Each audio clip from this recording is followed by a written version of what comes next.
Hey YouTube, how's everybody doing? I am great, feeling good today. But anyways, I got a new review fresh for you guys.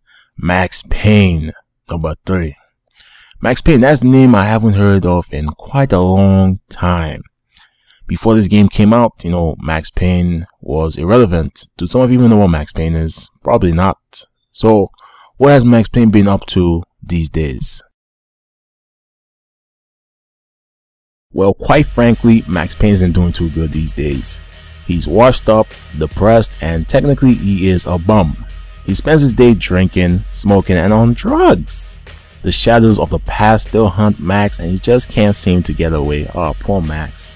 Opportunity knocks on the door when an old police academy buddy of his, Passos, meets Max at his favorite bar to offer him a job. A chance to leave the filthy, dirty, smelly streets of New York, and believe me, New York is a filthy place. I should know, I live here. To work as a bodyguard in Sao Paulo, Brazil. After certain circumstances, Max of course accepts. Things start out well and smooth, but eventually things go sour when the wife of his client is kidnapped, like in all video games these days, and this sets the course of the story for Max as he will go through all types of hell just to rescue the poor girl. Now the plot of this game is very intricate. A very well told story that doesn't make much sense at first but begins to make sense as you get deeper into it. Max Payne serves as the narrator of the story to drive the point in. He also likes to tell you everything he's doing for some reason. Get right on the Pulaski, pal. Don't look down. I was in a cocaine factory, but I'd stick to the depressants. The story constantly switches from past to present, but eventually everything comes full circle. What can I say? I love a good Nori action detective story, and this was a very entertaining one from start to finish. Now when it comes to the video game itself, Max Payne 3 is a third-person shooter. However, what sets it apart from the other guys is that Max has the ability to slow down time, which assists in the killing of the enemies. He can also take cover behind many objects. Now me personally, I believe a cover system is a must for any third-person shooter in this day and age. In this game you'll be doing a lot of shooting, of course. If you're not watching a story cutscene, chances are you are in an intense gunfight where the odds are always against you.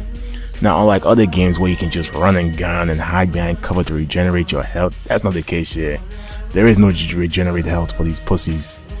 You have to use painkillers to recover your health, and these things are not lying around like candy. So if you run out there hoping to run and gun, you get killed all the time. You gotta plan things out and use your given skills to your advantage. This is good because I feel like tactical shooting games are making a slow comeback. Die hard running and gunning is cool, but every game is like that now, and I need some diversity. Now the game is very challenging as the enemies put up a decent fight. Now it is also frustrating. There are times where you will kill off like 30 guys and think it's over, and then out of the blue you gonna get shot from somewhere unknown and die, and guess what, you gotta do the whole thing over because you have not reached the checkpoint. So yeah, you will die a lot. And also the cover system is a bit wonky. Like for example, I will get in cover and let's say I want to get out Max will stand up and expose himself to gunfire. Believe me, this will get you killed a lot. There's no option to stay crouched or switch cover, so you have to choose. You have no choice, but to stay in cover till you kill those guys and then you can move. The game has a real nice sense of style when it comes to killing. Whenever you kill the last guy, they give you a nice kill cam of the last guy being killed. Now I don't know about you, but Max Payne has a way of killing enemies.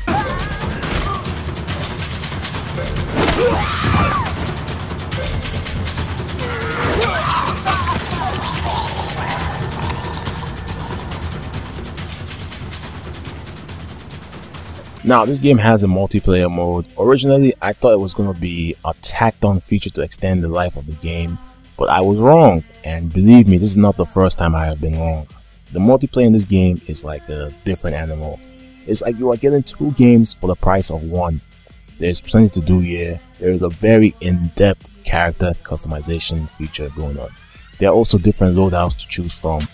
What I liked was that depending on how many things you put on depends on how your character will play. Like for example, let's say I equip all the guns I can and then I put on body armor. My character will move slowly and its stamina and health won't regenerate as much, but your defense will be higher. So there are different ways to play. I also like that as you keep playing and leveling up, you begin to unlock new things like perks, new skills, and of course new modes. Things like these encourage people to keep playing. There are two lobbies, free aim and soft aim lobby. Free aim is that you control your aim completely. Soft aim is basically that if you see an enemy and you aim down into his direction, the game will automatically lock on to him for you. I prefer free aim as it requires a bit more skill, but unfortunately not a lot of people are playing it, of course. And those who are playing it like to camp one position, so it's really boring. Free aim, I mean. So I had no choice but to play soft aim. But anyway, so how is the game? It's different. It's slower paced. It's a slower paced game, but it's pretty fun. Just run around killing people. What's there not to like about that? The characters move a bit more realistic, like you can't do all those crazy trick shots and all that stuff, but it's fun. And I mean, if you're looking for something more serious, competitive and balanced, yeah, you probably will be disappointed. You know, go play Battlefield or something like that. Now the graphics, they are good. I should just end it there, but you know, I like the style they have going. They use these weird filters that make it look like you are dizzy, but it's pretty cool. Now the voice acting, now believe it or not, 70% of this game is in Portuguese.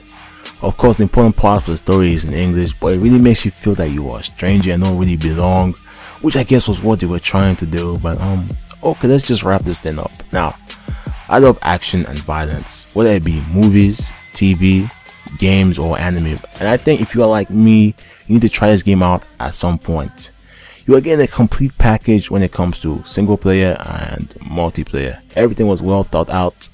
It can be very frustrating at times, especially if you don't have patience, but what can I say? I enjoyed the game. It was tons of fun. And anyway guys, that's it for now. I will see you guys someday. Peace. Goodbye.